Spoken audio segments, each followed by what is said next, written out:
नमस्ते, मेरा नाम रमेश भंडारे है और मैं प्रोफेशन से टीचर हूँ। तो मैंने सुना है कि मोहम्मद पैगंबर जी ने चाँद की तरफ उँगली दिखाकर चाँद के 2 टुकड़े किए, लेकिन अभी फ़िलहाल इंसान चाँद पे जाकर आ चुका है। तो ये साइंटिफिकली प्रूव हो चुका है? ये जानना चाहता हूँ मैं। भाई साहब ने मुझे नमस्ते कहा। कुरान की आयत है सूरह निसा सूरह नंबर 4 आयत नंबर 86 में, कोई भी आपको अगर विश करता है तो उसको और बेहतरीन तरीके से विश करो, या कम से कम उतना। आपने कहा नमस्ते, मैं आपको फिर से नमस्ते नहीं कह सकता हूँ। क्यों? नमस्ते के मानी है कि मैं आपके आगे झुक रहा हूँ। इदम नममे मतलब आपके आगे झुक रहा हूँ। झुकना सिर्फ है ईश्वर के सामने। तो मैं कहूँगा मेरे आगे झुकना हराम है, इसलिए मैं कहूँगा अस्सलामु अलैकुम, आप पे सलामती हो। ये सबसे बेहतरीन तरीका है। इसीलिए मैं नमस्ते का जवाब नमस्ते, क्योंकि नमस्ते के मानी जानता हूँ। अक्सर हिंदू नमस्ते के मानी जानते भी नहीं। नमस्ते आता है एकदम नममे से, आप मेरे सब कुछ है, मैं आपका सब कुछ नहीं हूँ। कुछ कुछ आपको हिदायत दे सकता हूँ, हिदायत देने वाला अल्लाह सुब्हानहू व तआला है। हाँ, तो इसीलिए मैं नमस्ते का जवाब दूंगा अस्सलामु अलैकुम, अल्लाह की सलामती आप पर हो। आपका सवाल था कि मोहम्मद सल्लल्लाहु अलैहि वसल्लम चांद के 2 टुकड़े कर चुके हैं, इंसान चांद पे जा चुका है, तो साइंटिफिकली साबित हुआ कि ने चांद के 2 टुकड़े हुए क्या नहीं। कुरान की आयत शक्ल कमर की कई हदीस है। हम मानते हैं कि ये मौजिज़ा था जो अल्लाह ने किया, मौजिज़ा किया अल्लाह ने मोहम्मद सल्लल्लाहु अलैहि वसल्लम के ज़रिए। आज साइंटिफिक रिसर्च हो चुका है और कुछ एस्ट्रोनॉमर्स जो फल्कियात के माहिर है वो कहते हैं कि चांद पे एक फिशर है। फिशर मतलब एक लकीर है। क्या है पता नहीं। तो हम कहते हैं कि ये लकीर शायद निशानी है जब अल्लाह के पैगंबर मोहम्मद सल्लल्लाहु अलैहि वसल्लम ने शक्ल कमर, कमर के 2 टुकड़े किए थे।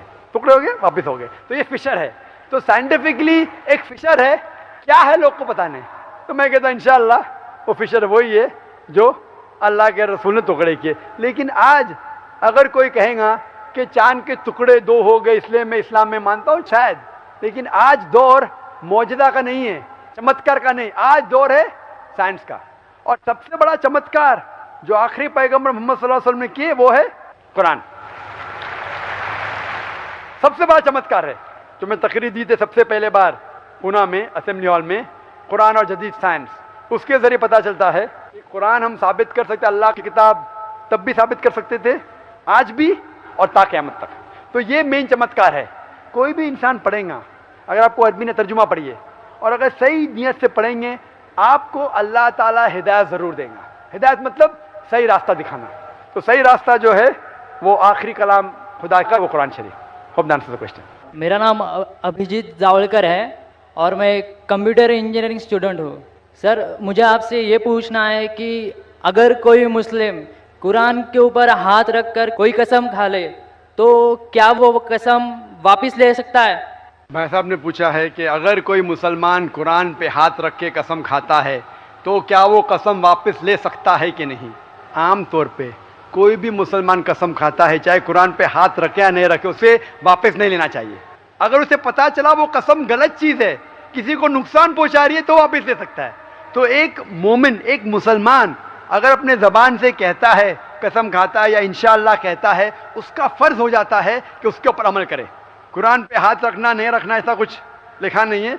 अगर उसे पता चलता है कि मैंने कुछ गलत चीज़ कह दिया हूँ और किसी का नुकसान होगा या शरीयत के खिलाफ है, कुरान के खिलाफ है, अल्लाह के रसूल के पैगाम के खिलाफ है, फिर उस कसम को तोड़ सकता है। लेकिन आम तौर पे अगर वो कुरान के खिलाफ नहीं है, मोहम्मद सल्लल्लाहु अलैहि वसल्लम के पैगामात के खिलाफ नहीं है, तो उसे अमल करना चाहिए। ऐसी कोई चीज़ नहीं कुरान के ऊपर। लेकिन अगर वो अल्लाह का नाम लेता है और कसम खाता है, आम तौर पे अल्लाह का नाम छोटी मोटी बात में नहीं लेना चाहिए, लेकिन अगर वो अल्लाह का नाम लेके कोई कसम खाता है, takes an oath in the name of Allah सुब्हानहू व तआला, फिर उसके ऊपर और लाजिम हो जाता है। और अगर वो उस कसम को पूरी न कर सके, उसे कफ़ारा देना पड़ता है, उसे जुर्माना देना पड़ता है। Hope that answers the question brother. Name is Keith Silvera and I'm doing my master's in clinical psychology. So I'm really honored listening to you. Actually, I just want to clarify something that for a large chunk of Christians, actually, like the Orthodox Christians, the final authority actually is the church. So the church and the Bible is like a part of the church. So the church has like the final authority with interpreting, So we don't like directly interpret it, but like the church would be the final interpreter. However, my question actually is on another point. some Western scholars have been like studying all the hadith and kind of thing and translating them, and they claim that that some of them contradict others, and that certain Islamic scholars in the Middle East, on various contemporary issues, they hold different opposing views, and they use different hadith which have very what's it called, very respected lines of transmission. And that though they have those very respected lines of transmission, some of them seem to contradict each other. So that's what they claim. Do you really feel it is true? And also are there certain hadith which have a higher authority than others? And so then those would be the ones that we definitely have to follow, and then some others which are not so this thing. So I wouldn't mind if you answered in Urdu too. Thank you very much. I would love to answer in English. I'm more fluent, but because the talk is in Urdu, it will go on the Urdu channel. मैं अंग्रेजी में बात और fluently कर सकता हूँ, लेकिन भाई साहब ने अंग्रेजी में सवाल किया, लेकिन मुझे कहा कि उर्दू में जवाब दे, इसीलिए मैं उनका आभारी हूँ। माशाल्लाह। भाई साहब का मैं सवाल पहला तर्जुमा करूँगा, और मैं हमेशा करता हूँ। भाई साहब ने पूछा कि वो एक क्रिश्चियन है, और क्रिश्चियनिटी में बाइबल एक किताब है खुदा की तरफ से, लेकिन और इम्पोर्टेंस दिया जाता है चर्च को। जिस तरीके से चर्च बाइबल की तफसीर करती है, उस तरीके से क्रिश्चियन मानते। क्रिश्चियन डायरेक्ट बाइबल को नहीं पढ़ते, डायरेक्ट पढ़ते, लेकिन जिस तरीके से चर्च उसे समझाती है उस तरीके से उसको समझते। मिसाल के तौर पे पहले आपको चर्च में जाना चाहता था संडे को, आज क्योंकि संडे को कम लोग आ रहे, चर्च ने कहा कि आप सैटरडे को भी चल जाएगा। चर्च ने कहा, मैं ये पूछना चाहता हूँ, चर्च को क्या अथॉरिटी है कि खुदा के कलाम को बदले? इसीलिए ये सिर्फ क्रिश्चियनिटी में नहीं, अक्सर मज़हब में, इस्लाम के अलावा जितने दिगर मज़हब है, वही लोग ब्राह्मण कहते आप वेद को मत पढ़ो, वेद को मैं पढ़ूंगा। आप जो हम कहते मानो, तो वो क्या कहते? शूद्रा, क्षत्रिय, वैश्य, आप वेद मत पढ़ो, हम पढ़ेंगे ब्राह्मण लोग। आप क्षत्रिय है, आप जाके जंग करो। आप वैश्य है, आप जाके धंधा करो, तिजारत करो। आप शूद्रा है, आप हमारे काम करो। आप अगर अच्छे काम करेंगे, अच्छे से हमारी खिदमत करेंगे, अगले जन्म में आप अच्छे बनेंगे। अभी अगला जन्म है क्या ना, बाद में मांगो, इस जन्म में तो उनको मिल गया ना। आप अगर वेद पढ़ेंगे तो गुनाह है। ये कौन कह रहा है? ब्राह्मण। वेद में तो नहीं लिखा है, आप समझ रहे? क्यों? तो लोग को वेद से दूर रख रहे, खुदा का कलाम हर इंसान के लिए, क्यों लोग को दूर कर रहे? इसीलिए मैं कहता हूं इंडियन गवर्नमेंट से, आप हिंदू को संस्कृत सिखाओ, वेद समझेंगे तो जिस तरीके से कर्नल साहब कह रहे थे, नफरत दूर होगी। इसी तरीके से चर्च भी ये चीज करती है कि हम इंटरप्रेट करेंगे। चर्च अभी है, बाइबल कब आई? हजारों साल पहले। But generally they say that kind of thing, the Bible is a book of the church kind of thing. Who's saying? So I mean, what is it Is called? the Bible saying that? Is the Bible saying the Bible is a book of the church? You show me any statement where Bible says Bible is a book of the church. Does it say? No. When the church says that Bible is the book of God, so should we follow the word of God or word of church? Who's higher? Do you worship God or do you worship the church? Who's your creator, the God or church? कौन आपका खालिक है, खुदा या church? कौन खालिक है आपका? आपका बनाने वाला? Who's your creator? God. तो आप गॉड की बात मानेंगे, चर्च की बात मानेंगे? हाँ, ये कह सकते हैं, अगर कोई बाइबल को मिस इंटरप्रेट कर रहा है तो ये कहिए ठीक है, इसका सबूत ये है, आप जाइए ट्रांसलेशन के पास। नहीं, आप पढ़ नहीं सकते, ये बोलना गलत है। इख्तिलाफ हो सकता है, चाहे वेद या बाइबल हो या कुरान को समझने में इख्तिलाफ हो सकता है। तो कुरान में क्या लिखा है? कुरान में लिखा हुआ है सूरह कमर में chapter number 54 verse number 22, verse number 32, verse number 40 और वर्स नंबर 17 में लिखा है कि कुरान को समझना बहुत आसान है। वलक़द यस्सरनल कुरान लिज़िक्रि फ़हल मिन मुद्दकिर। हमने कुरान एक आसान बुक नाजिल किया आपके लिए, तो कौन इसके ऊपर अमल नहीं किए? लेकिन साथ में ये भी लिखा है सूरह नहल में सूरह नंबर 16 आयत नंबर 43 और सूरह अंबिया सूरह नंबर 21 आयत नंबर 7 में कि अगर आप नहीं समझ सके तो आप उस इंसान से पूछिए जो इल्म रखता है। मतलब अगर आप नहीं जानते तो आलिम से पूछे जो उस मैदान का इल्म रखता है। तो अगर कुछ इख्तिलाफ है, अगर साइंस के बारे में कुरान में लिखा है तो आप साइंटिस्ट से पूछिए, उसकी मदद ले सकते हैं। अगर कुछ चीज में इख्तिलाफ है तो उस चीज के लिए आप बाहर इंसान से पूछ सकते हैं। अगर नुज़ूल कुरान जानना चाहते हैं तो ऐसे ही शेख से पूछे जो दारुल उलूम जा चुका है। तो ये कहना कि चर्च अगर बाइबल को कॉन्ट्रडिक्ट नहीं करता है तो हम मानने को तैयार है। जब बाइबल में लिखा है 2 जमा 2 4 और चर्च कहते हैं 2 जमा 2 5, तो आप किस में मानेंगे, बाइबल या चर्च में? एक भी जगह पूरे बाइबल में बिना शुबा, बिना कोई शक के एक भी जुमला नहीं है जिसमें ईसा अलैहिस्सलाम खुद कहते हैं कि मैं खुदा हूं या मेरी इबादत करो, फिर भी चर्च कहती है कि ईसा अलैहिस्सलाम खुदा है, तो अब किस में मानेंगे, बाइबल में या? ईसा अलैहिस्सलाम खुद कहते हैं कि मैं अपने आप कुछ भी नहीं कर सकता हूं, चर्च कहता है कि वो खुदा है, तो अब किसकी बात मानेंगे? अगर मैं बाइबल को मिस इंटरप्रेट करता हूं, बताइए जाकिर आप गलत है, बाइबल में ये हवाला दीजिए, मैथ्यू में, ल्यूक में लिखा है कि ईसा अलैहिस्सलाम खुद कहते मैं खुदा हूं, एक भी नहीं जुमला है। ये मेरा चैलेंज है, जब मैं चैलेंज कर रहा हूं दुनिया में करोड़ों लोग के सामने, मैं डिबेट कर चुका हूं अमेरिका में, यूके में, हिंदुस्तान में, कई टॉप स्कॉलर्स से, वो जब साबित नहीं कर सके फिर भी आप बोलते चर्च की बात मानो। How would you interpret this? अभी मैं आता हूं आपके सवाल के ऊपर, मैं सवाल पे आपके आता हूं हदीस के बारे में। Sir, no, sir, that I just want to verify. How would you interpret the part in 1 Corinthians where it says that the church is the pillar and bulwark of the truth? 1 Corinthian में लिखा है कि church is the truth and The pillar and bulwark of the truth. Bulwark of the truth. Corinthian किसने लिखा है? किसने लिखा है कोरिन्थियन? Saint Paul. हाँ, Saint Paul. सेंट पॉल, खुदा ने नहीं। बिल्कुल सही। तो मैं ये कहता हूं कि वो जुमला बताओ जो ईसा अलैहिस्सलाम ने लिखा है। हम मानते हैं कि इंजील अल्लाह की वही है, ईसा अलैहिस्सलाम के जरिए नाजिल की गई। कोरिन्थियंस तो पॉल की, हम पॉल में माने या ईसा अलैहिस्सलाम में माने? ईसा अलैहिस्सलाम कहते हैं कि अल्लाह की तरफ जाने के लिए आप अहकामात को मानो, कमांडमेंट्स को मानो। कोरिन्थियन में लिखा है चर्च इज द बुलमार्क। कोरिन्थियन में लिखा है कि पुराने ऐदनामा को छोड़ो, ईसा अलैहिस्सलाम को मानो कि सूली पे चढ़ गया। तो आप पॉल की बात मानेंगे या ईसा अलैहिस्सलाम की बात मानेंगे? किसकी बात मानेंगे?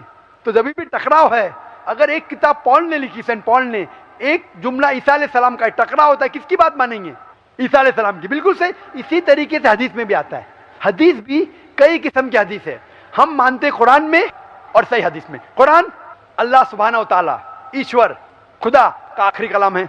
इसमें बिल्कुल मिलावट नहीं, क्योंकि खुदा खुद कहते हैं, अल्लाह सुब्हाना खुद कहते हैं सूरह हिजर में, सूरा नंबर 15 आयत नंबर 9 में, हमने कुरान नाजिल किया है और हम इसकी हिफाजत करेंगे। इसमें कोई मिलावट आ ही नहीं सकती। दूसरी चीज है हदीस। हदीस मोहम्मद सल्लल्लाहु अलैहि वसल्लम का अमल है, उनका कौल है। हदीस इकट्ठा नहीं हुई थी। हदीस इकट्ठा होने का सिलसिला शुरू हुआ 50 साल बाद, 100 साल बाद। तो अभी हम तहकीक करते हैं ये हदीस सही हदीस है क्या नहीं, क्या अल्लाह के रसूल ने सही में कहा कि नहीं। तो तहकीक के बाद स्कॉलर्स कहते हैं ये सही हदीस है, ये ज़ईफ हदीस है और ये मौजू हदीस है। तो इस तरीके से हदीस की कैटेगरी, सही हदीस पे अमल करना चाहिए, ज़ईफ और मौजू हदीस पे हमें अमल नहीं करना चाहिए। सही हदीस में भी क्राइटेरिया है, 10 क्राइटेरिया है जो वक्त नहीं कहने के लिए। तो हदीस में भी क्राइटेरिया है सही या गलत, और उसके एक साइंस है। खाली ने ये मानो इसमें मत मानो, वो साइंस है जिससे पता लग सकता है कौन सी हदीस सही है, कौन सी ज़ईफ है। तो ये जो स्कॉलर जो जाते हैं वो ज़ईफ हदीस कोट करते, मौजू कोट करते, जो हम भी नहीं मानते। तो वो जो गलती निकालते वो हदीस को मानते। कुरान और जदीद साइंस। कुरान अल्लाह सुब्हाना व तआला की आखिरी वही है जो नाजिल की गई थी आखिरी पैगंबर मोहम्मद सल्लल्लाहु अलैहि वसल्लम पर। कुरान मजीद सारी कायनात की सबसे बेहतरीन किताब है। कुरान मजीद सारी इंसानियत के लिए एक पैगाम है। कुरान मजीद अल्लाह सुब्हाना व तआला की आखिरी किताब है जो नाजिल हुई थी मोहम्मद सल्लल्लाहु अलैहि वसल्लम पर। अगर कोई किताब कहती है कि वो खुदा की तरफ से है, तो उस किताब पर फर्ज हो जाता है कि वो अपने आप को साबित करे हर दौर में उस किताब को साबित करना होगा कि वो खुदा की तरफ से है। सैकड़ों साल पहले वक्त था, दौर था मौजज़ात का, एज ऑफ मिरेकल्स। अल्हम्दुलिल्लाह कुरान मजीद is a miracle of miracles. कुरान मजीद मौजज़ों का मौजज़ा है। उसके बाद आया दौर अदब का, लिटरेचर, पोइट्री। अल्हम्दुलिल्लाह मुसलमान और गैर मुसलमान अरबी दां ये कहते हैं कि अरबी में सबसे बेहतरीन किताब अरबी अदब के लिहाज से वो है कुरान मजीद। और अल्लाह सुब्हाना व तआला चुनौती देते हैं कुरान मजीद में। अल्लाह सुब्हाना व तआला चैलेंज करते हैं सूरह बकरा में, सूरा नंबर 2 आयत नंबर 23 और 24 में अल्लाह सुब्हाना कहते हैं व इन कुंतुम फी रैबिम मिम्मा नज़्ज़लना अला अब्दिना। और अगर आपको शक है कि हमने ये किताब नाजिल की हमारे बंदे पर, अगर आपको शक है, फातु बिसूरत मिन मिस्ली, तो आप एक सूरा कुरान मजीद जैसी पेश कीजिए। मिन मिस्ली हू बहू नहीं, कुरान मजीद जैसी एक सूरा आप पेश कीजिए। वद शुहदाअकुम मिन दुनिल्लाह इन कुंतुम सादिकीन, और बुलाओ अपने मददगार को और अपने गवाह को अल्लाह के अलावा अगर आप सच्चे हैं। फ़इन लम तफ़अलू, और अगर आप नहीं पेश कर सकते, वलन तफ़अलू, और आप हरगिज़ पेश नहीं कर सकते, फ़त्तकुन नार लती वक़ूदुहा अन्नास वल हिजारा उइद्दत लिल काफ़िरीन, तो डरो उस आग से जिसका ईंधन इंसान और पत्थर है, जो इनकार करने वालों के लिए तैयार किया है। अल्लाह सुब्हाना व तआला इन 2 आयतों में चुनौती देते हैं, इंसानों को चैलेंज करते हैं। ये उस वक्त दौर था अरबी अदब का।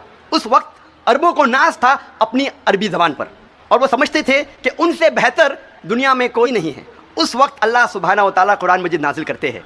और सारी इंसानियत को चुनौती देते हैं, चैलेंज करते हैं कि अगर आपको शक है कि ये किताब खुदा की तरफ से नहीं है तो आप कुरान मजीद जैसी हूबहू नहीं, मिलती जुलती हूबहू तो दूर की बात है, एक सूरा पेश करो। और कुरान मजीद की सबसे छोटी सूरत है 3 आयतों की, सिर्फ 10 अल्फाज। बहुत लोगों ने कोशिश की, एक इंसान ने भी कामयाबी नहीं पाई, और ता क़यामत कोई भी कुरान मजीद जैसी करीबन एक सूरा भी पेश नहीं कर पाएगा। लेकिन आज का दौर अदबी दौर नहीं है, it's not an age of literature and poetry. अगर कोई किताब अपने आप को खुदा की तरफ से कहती है और अदबी अंदाज में कहती है कि दुनिया चपटी है, दुनिया सपाट है, क्या आज का जदीद इंसान इस बात को तस्लीम करेगा? बिल्कुल नहीं, क्योंकि आज का दौर अदबी दौर नहीं है, आज का दौर है जदीद साइंस का दौर। आज हम कोशिश करेंगे ये तहकीक करने की, कुरान और जदीद साइंस मिलते हैं या टकराते हैं, कुरान और जदीद साइंस मिलते हैं या कुरान और जदीद साइंस टकराते हैं। इस मौजू पे हम इंशाअल्लाह तज़किरा करेंगे। एक मशहूर साइंसदान, फिजिसिस्ट और नोबेल प्राइज़ विनर जिसका नाम एल्बर्ट आइंस्टाइन था, उसने कहा, science without religion is lame and religion without science is blind. Science मज़हब के बिना लंगड़ी है और मज़हब साइंस के बिना अंधा है।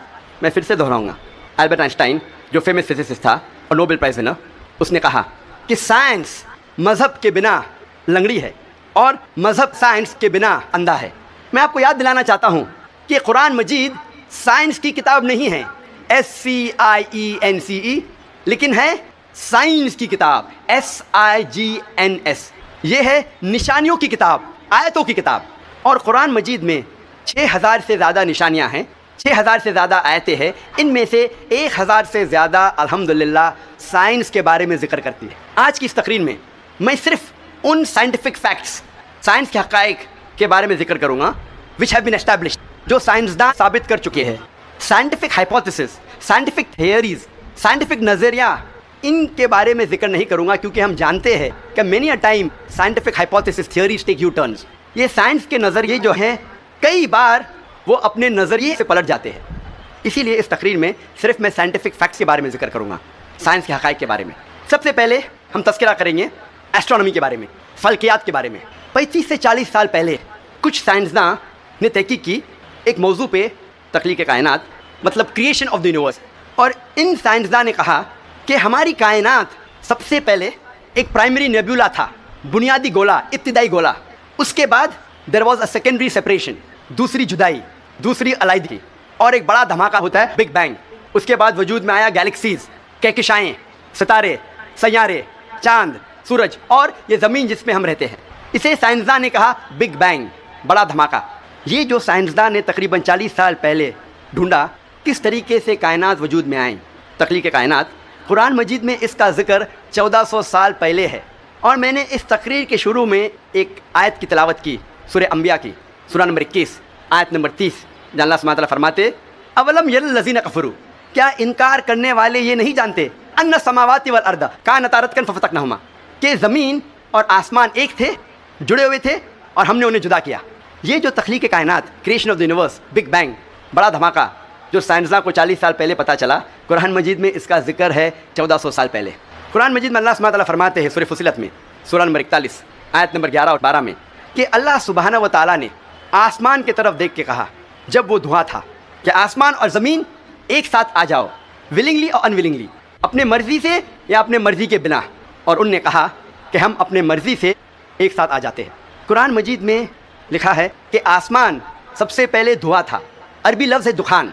और आज के साइंसदान ये कहते हैं कि कायनात बनने के पहले ये आसमान धुआं था, इंग्लिश में कहते हैं गैस, लेकिन अरबी में दुखान के मानी है स्मोक।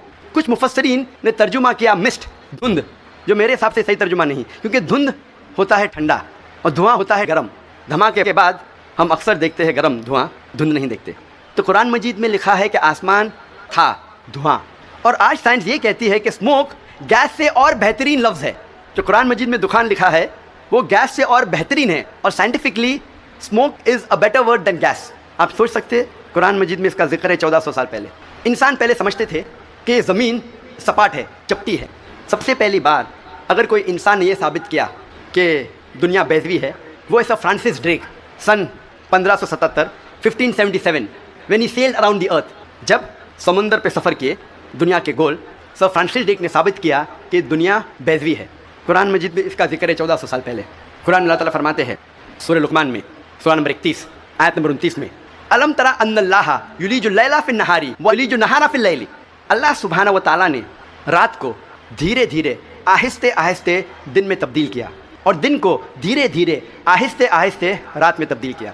ये दिन का रात और रात का दिन आहिस्ते आहिस्ते धीरे धीरे तब्दील होना ये सबूत देता है कि दुनिया बैजवी है। अगर दुनिया चपटी और सपाट होती तो दिन फ़ौरन रात में तब्दील होता और रात फ़ौरन दिन में तब्दील होती। अल्लाह ताला फरमाते सूरह अज़्ज़ुमर में सूरा नंबर 39 आयत नंबर 5 में कि अल्लाह सुब्हानहू व तआला रात को दिन पे लपेटता है और दिन को रात पे लपेटता है। कुरान में अरबी लफ्ज़ है कवारा, जिसके मानी लपेटना। जिस तरीके से एक इंसान फेटा सिर पे लपेटता है, a person coils the turban on the head, उसी तरीके से अल्लाह ताला फरमाते हैं कि रात दिन पे लपेटी जाती है और दिन रात पे लपेटा जाता है। ये दिन का रात और रात का दिन पे लपेटना उसी वक्त पॉसिबल है जब दुनिया बैजवी है। अगर दुनिया चपटी और सपाट होती तो मुमकिन ना होता। कुरान मजीद में अल्लाह ताला फरमाते हैं सूरह नाज़ियात में सूरा नंबर 79 चैप्टर 79 आयत नंबर 30 में, वल अर्द बाद ज़ालिका दहाहा, और उसके बाद अल्लाह सुब्हानहू व तआला ने ज़मीन को फैलाया बिछौना जैसे। दहाहा के एक मानी है फैलाना और दहाहा की दूसरी मानी आता है अरबी लफ्ज़ धुइया से, जिसके मानी है बैज़ा, जिसके मानी है अंडा। और हम जानते हैं कि दुनिया गोल है, बैजवी है। और हम ये भी जानते हैं आज कि दुनिया पूरी तरीके से गोल नहीं है, वो ऊपर और नीचे से from the poles it is flattened, ऊपर और नीचे से चपटी है, जिसे हम कहते हैं अंग्रेजी में जियोस्फेरिकल इन शेप, अर्जी बैजवी। और ये लफ्ज़ जो दहाहा है वो आम अंडे के लिए नहीं है, आम बैज़े के लिए नहीं, खुसूसन शुतुरमुर्ग के अंडे के लिए, शुतुरमुर्ग के बैज़े के लिए। और जब हम देखते हैं शुतुरमुर्ग का बैज़ा अंडा इस जियोस्फेरिकल इन शेप, अर्जी बैजवी की शक्ल में है। आप सोच सकते हैं 1400 साल पहले इस किताब में लिखा है कि ये ज़मीन, ये धरती इस जियोस्फेरिकल इन शेप अर्जी बैजवी शक्ल में है। पहले इंसान ये सोचते थे ये चांदनी जो है, चांद की रोशनी, ये उसकी खुद की रोशनी है। चंद सदी पहले हमें पता चला कि चांद की रोशनी, चांदनी उसकी खुद की रोशनी नहीं है, ये सूरज की ली हुई रोशनी है, सूरज की मुनअक्स शुदा रिफ्लेक्टेड लाइट है, बोरोड लाइट है। कुरान मजीद में अल्लाह सुब्हानहू व तआला फरमाते हैं सूरह फुरकान में सूरा नंबर 25 आयत नंबर 61 में, अल्लाह सुब्हानहू व तआला ने आसमान में बुर्ज रखे, तारों के झुंड, और इसमें रखा सूरज जिसके पास खुद की रोशनी है, सुलगता हुआ चिराग, और रखा चांद जिसकी ली हुई रोशनी है।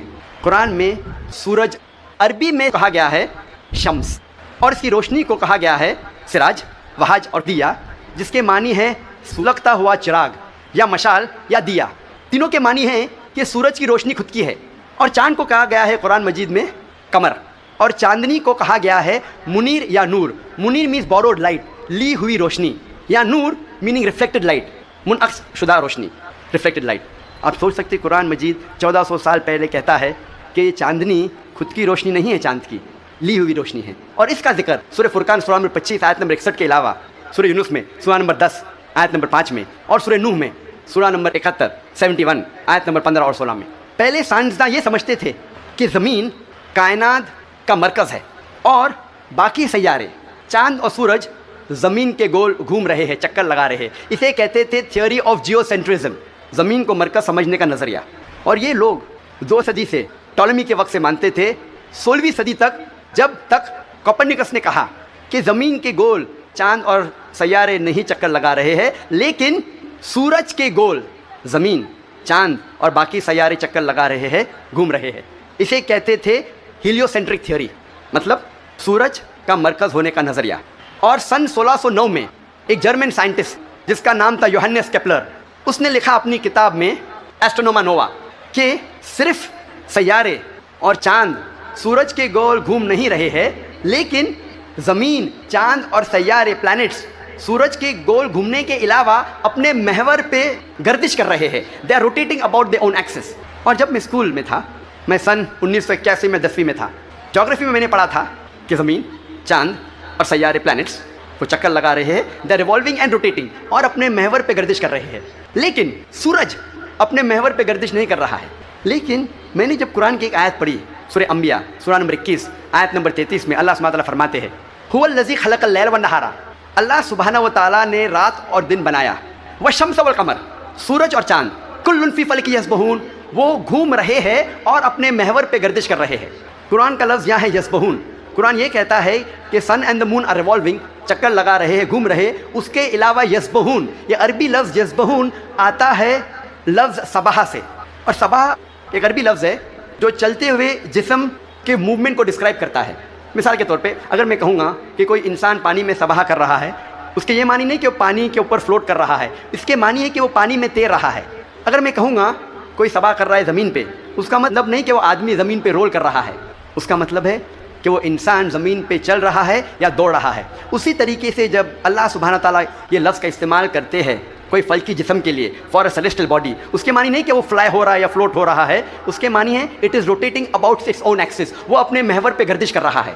आज साइंस तरक्की करने के बाद साइंस ये कहती है कि आप सूरज का अक्स टेबल के ऊपर देख सकते हैं एक आंख के ज़रिए, और पता लगता है कि सूरज में ब्लैक स्पॉट्स है, और ये ब्लैक स्पॉट्स तकरीबन 25 दिन लेते हैं गर्दिश करने के लिए। इससे ये साबित होता है कि सूरज तकरीबन 25 दिन लेता है एक गर्दिश करने के लिए।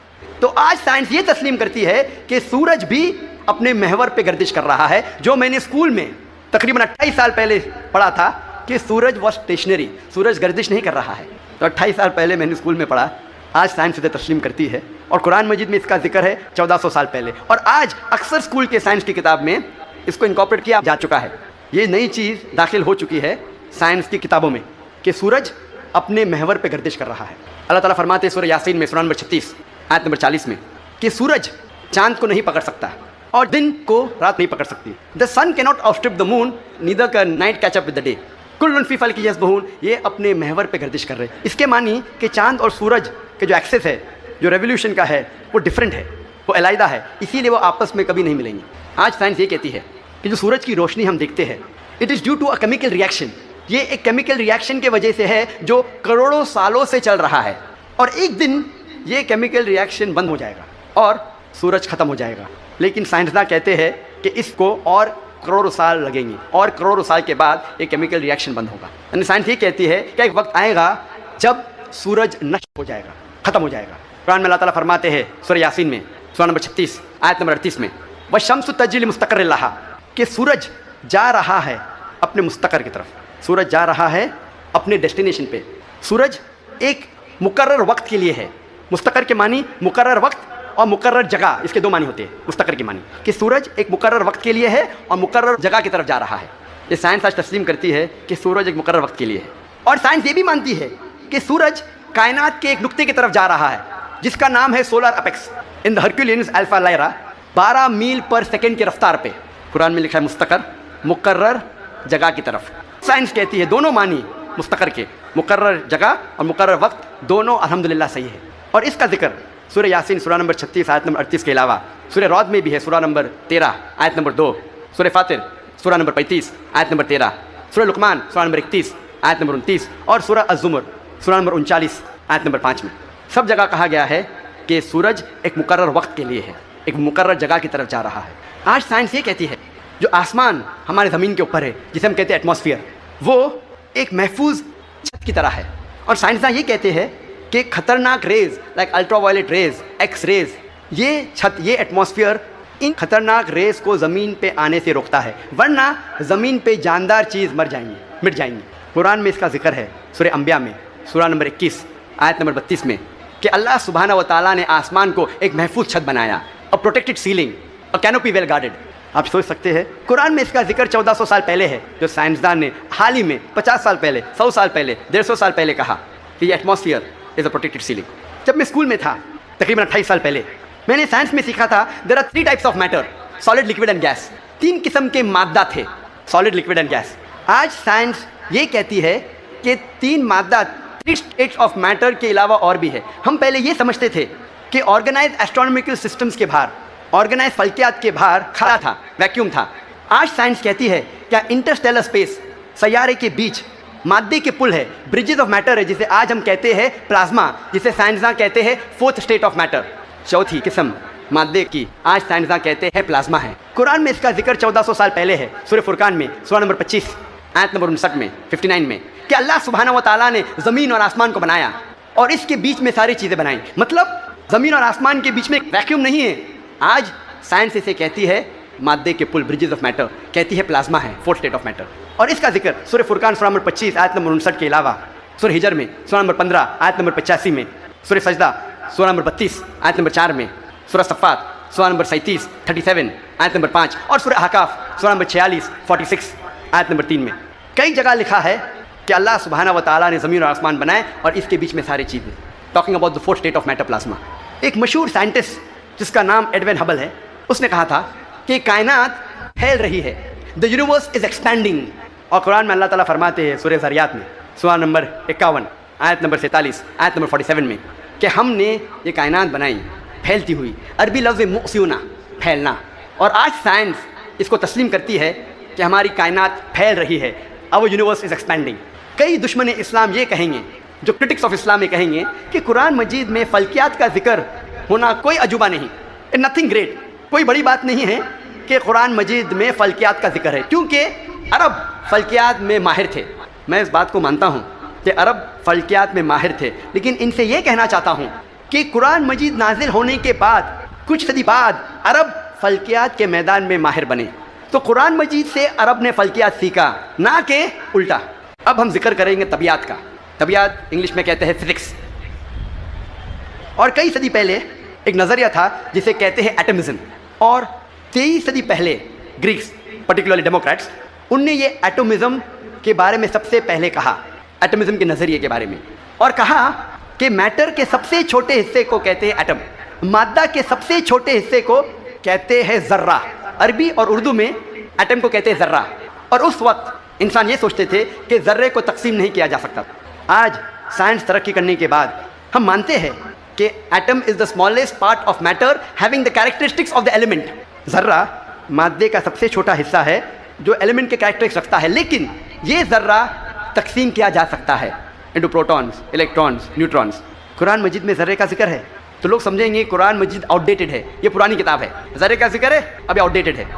कुरान में ज़र्रे का जिक्र है, लेकिन ज़र्रे के आगे क्या लिखा है वो भी हमें देखना चाहिए। कुरान मजीद में लिखा है सूरह सबा में सूरह नंबर 34 आयत नंबर 3 में कि इनकार करने वाले जब कहेंगे कि वो घड़ी कभी भी नहीं आएगी, आखिरत के बारे में, क़यामत के बारे में, वो घड़ी कभी नहीं आएगी, तो अल्लाह ताला फरमाते कहो उनसे ज़रूर आएगी अल्लाह की मर्ज़ी से, जिसके पास इल्म गैब है, जिसके इल्म में छोटा सा ज़र्रा ज़मीन और आसमान में, और उस चीज़ जो ज़र्रे से छोटी है और बड़ी है उसका इल्म भी उसकी किताब में महफूज है।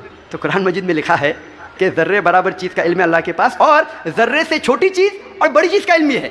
और ये इन्फॉर्मेशन, ये खबर दोहराई गई है सूरह यूनुस में सूरह नंबर 10 आयत नंबर 61 में कि अल्लाह सुब्हाना व तआला के इल्म में है ज़र्रे जैसी चीज़ जो आसमान और ज़मीन पे है, और वो चीज़ जो ज़र्रे से भी छोटी है और ज़र्रे से बड़ी है उसके किताब में महफूज है। तो कुरान आउटडेटेड नहीं है, कुरान अप टू डेट है। कुरान पुरानी किताब नहीं, बट अल्हम्दुलिल्लाह जदीद किताब है। अब हम जिक्र करेंगे वाटर साइकिल के बारे में, पानी के चक्कर के बारे में।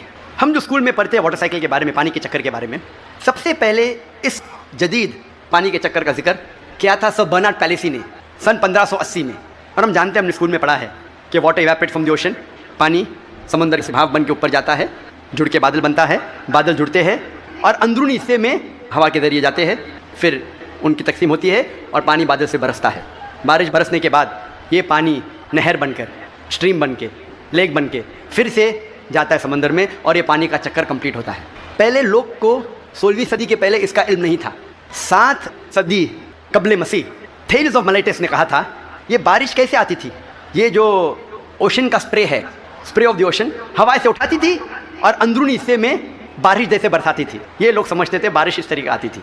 लोग को ये नहीं पता था कि ज़मीन के नीचे जो पानी है वो कैसे जमता था। कई नज़रिया थे। लोग पहले सोचते थे कि ये हवा का दबाव पानी पे, समुंदर पे, पानी को ज़मीन से नीचे ले जाता था और उस तरीके से ज़मीन के नीचे पानी आता था। लोग पहले ये समझते थे eight the time of Pluto के वक्त कि ये पानी एक खुफिया रास्ते से वापस जाता था समुंदर की तरफ।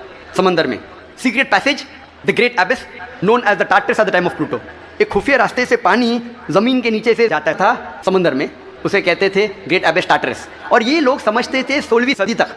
18वीं सदी में डेस्कार्टिस भी इस बात को तस्लीम करता था, और 19वीं सदी में एरिस्टोटल का नज़रिया भी लोग समझते थे सही है कि vapour was picked up and it condensed in mountain caverns which gave rise to underground lakes which was the source of water for the springs। ये पानी की भाप पहाड़ में जम जाती थी और फिर ज़मीन के नीचे बनते थे तालाब जो स्प्रिंग्स को पानी देते थे। ये तालाब, अंडरग्राउंड तालाब जो है, स्प्रिंग्स को पानी देते थे। आज हम जानते हैं ये जो ज़मीन के नीचे पानी है, ये असल में जब बारिश का पानी गिरता है तो ज़मीन पे जो क्रैक्स होते हैं और सॉसेस के ज़रिए, क्रैक्स के ज़रिए ये पानी नीचे जाता है। कुरान मजीद में इसका जिक्र है सूरह अज़्ज़ुमर में, सूरा नंबर 39 आयत नंबर 21 में। अल्लाह सुब्हाना व ताला आसमान से पानी बरसाता है और ज़मीन में जिसमें क्रैक्स है उसके ज़रिए ज़मीन में पानी देता है, और जो बुई हुई ज़मीन है वो रंग बिरंगी हो जाती है। It brings various colours of sown field. अल्लाह ताला फरमाते हैं सूरह रूम में, सूरा नंबर 30 आयत नंबर 24 में कि अल्लाह सुब्हाना व ताला आसमान से बारिश बरसाता है और मरी हुई ज़मीन में जान डालता है। अल्लाह ताला फरमाते हैं सूरह मोमिनून में, सूरा नंबर 23 आयत नंबर 18 में कि अल्लाह सुब्हाना व ताला पानी आसमान से बरसाते हैं और इस पानी को जमा सकते हैं और इस पानी को बहा सकते भी है, बहाने पे कादिर है। Allah can store the water as well as drain it. कुरान में जिक्र आता है सूरह तारिक में, सूरा नंबर 86 चैप्टर 86 आयत नंबर 11 में, वह समाई ज़ातिल रज, दैट हेवन विच रिटर्न्स, वो आसमान जो वापस देता है। एक मानी वह समाई ज़ातिल रज की है कि जो डेंजरस रेज है, अल्ट्रावायलेट रेज, एक्स रेज, जो ज़मीन पे आने के पहले आसमान उसे वापस फेंक देता है उस तरफ। उसके अलावा ये जो पानी का भाप है, वाटर वेपराइज होता है, बादल में बनता है और फिर से ये आसमान उस पानी को ज़मीन पे बरसाता है। वह समाई ज़ातिल रज। अल्लाह ताला फरमाते हैं सूरह अल हिजर में, सूरा नंबर 15 आयत नंबर 22 में, वी कॉज फिकंडेटिंग विंड्स, हम हवा के ज़रिए बादल को भोजल करते हैं। अरबी लफ्ज़ लवाकी, लका से आता है, जिसका मानी है टू इम्प्रेगनेट, टू फिकंडेट, बरआवर करना, बोझल करना। हवा बादल को पोलन ग्रेन्स के ज़रिए बोझल करती है, इट इम्प्रेगनेट्स द क्लाउड। और दूसरी वजह है कि बादल जब आपस में मिलते हैं दे कंडेंस, उसके बाद पानी बरसता है। कुरान में अल्लाह ताला फरमाते हैं सूरह नूर में, सूरा नंबर 24 आयत नंबर 43 में, 43 में, अल्लाह सुब्हाना व ताला हवा के ज़रिए बादल को चलाते हैं, ले जाते हैं, जेंटली पुशेस द क्लाउड्स। फिर ये बादल आपस में जुड़ते हैं, बड़े हो जाते हैं, उसके बाद पानी बादल से बरसता है। अल्लाह ताला फरमाते हैं सूरह रूम में, सूरा नंबर 30 आयत नंबर 48 में, अल्लाह सुब्हाना व ताला हवा के ज़रिए बादल को हिलाते हैं और ले जाते हैं अंदरूनी हिस्से में। उसके बाद बादल को छोटे छोटे हिस्से में तकसीम करते हैं, उसके बाद पानी बादल से बरसता है। कुरान मजीद में पानी के चक्कर के बारे में गहराई से जिक्र है, तफसील से जिक्र है कई जगह। सूरह आराफ में, सूरा नंबर 7 आयत नंबर 57 में, सूरह रौद सूरा नंबर 13 आयत नंबर 17 में, सूरह फुरकान सूरा नंबर 25 आयत नंबर 48 और 49 में, सूरह फातिर सूरा नंबर 35 आयत नंबर 9 में, सूरह यासीन सूरा नंबर 36 आयत नंबर 34 में, सूरह जासिया सूरा नंबर 45 आयत नंबर 5 में, सूरह कौफ सूरा नंबर 50 आयत नंबर 9 और 10 में, सूरह वाक़िया सूरा नंबर 56 आयत नंबर 68 to 70, सूरह मुल्क सूरा नंबर 67 आयत नंबर 30, सूरह तारिक सूरा नंबर 86 आयत नंबर 11। कई आयतें हैं कुरान मजीद में जो तफसील के साथ जिक्र करते हैं पानी के चक्कर के बारे में। सिर्फ पानी के चक्कर के बारे में अगर जिक्र करें घंटों तक तकरीर दे सकते हैं, सिर्फ कुरान मजीद में पानी के चक्कर का जिक्र। अब हम तस्करा करेंगे अर्जियात के बारे में, जियोलॉजी।